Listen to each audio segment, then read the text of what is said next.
Okay, last week we talked about building guitar chords using the major scale. Well, this chart takes away all the guesswork. All the answers are here for you. So you just need to know how to use the chart. The rows going across are your major scales. So in the blue, white, blue, white, blue, white. So the first scale you come to is C. And the notes in the C major scale are C, D, E, F, G, A, B, C. Those are all the notes in that scale. And that works for all the scales going down. You can figure out what notes belong to each scale.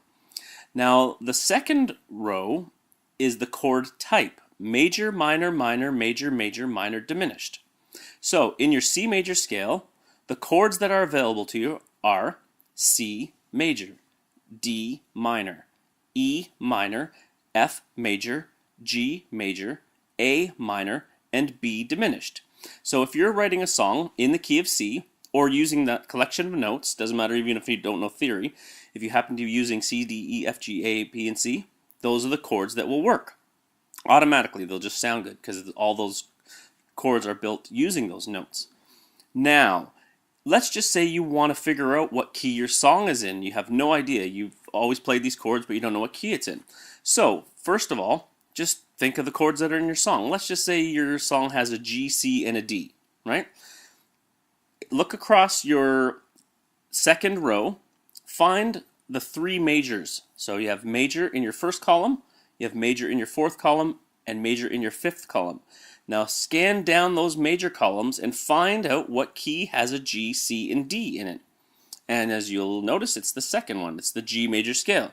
So now you know your song's in the key of G, and you also have these other chords that you can actually insert into your song. So an A minor, a B minor, an E minor, and an F sharp diminished.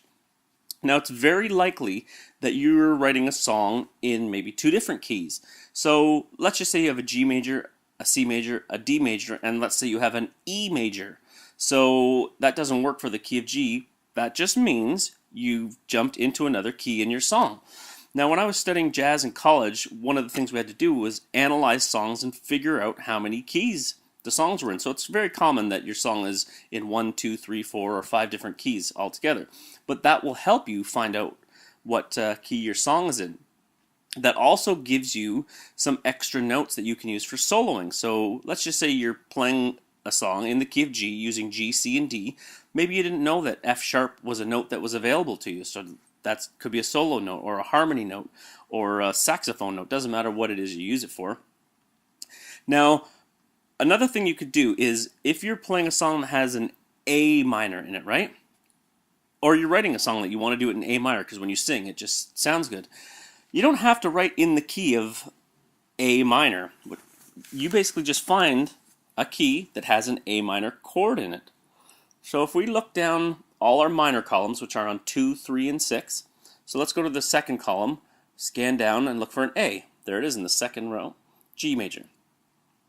Let's go to the next minor in the third column. Let's scan down, find an A. There it is down where F is, the F major scale. Let's scan across to the next minor, the sixth column, and there's A in the very first scale, the C major. So if you're playing an A minor chord, you could actually be in G major, you could be in F major, or you could be in the key of C major. So now it's up to you what your next chord is, and whatever that next chord is will help determine what key you're in. So just because you start a song off on a certain chord doesn't mean that's the key that the song's in. Now when I said the key of A minor, we're here talking about major scales. The fastest way to find out a minor scale is go to the sixth column, and that is what is called the relative minor. So in the key of C major, the relative minor is A. In the key of G major, the relative minor is E. It's always the sixth note of a major scale. And you just take that sixth note, so let's go up to the C major scale. The sixth note is A. If you play the notes A, B, C, D, E, F, G, A, you now have an A minor scale. If you want to do this in an E minor, look at the sixth column, find an E, use the notes E, F sharp, G, A, B, C, D. Now you have an E minor scale. It's that easy to find your relative minor. So there's your chords that belong to all the scales, and there's a little note about your relative minors. I hope you enjoyed it, and look for more.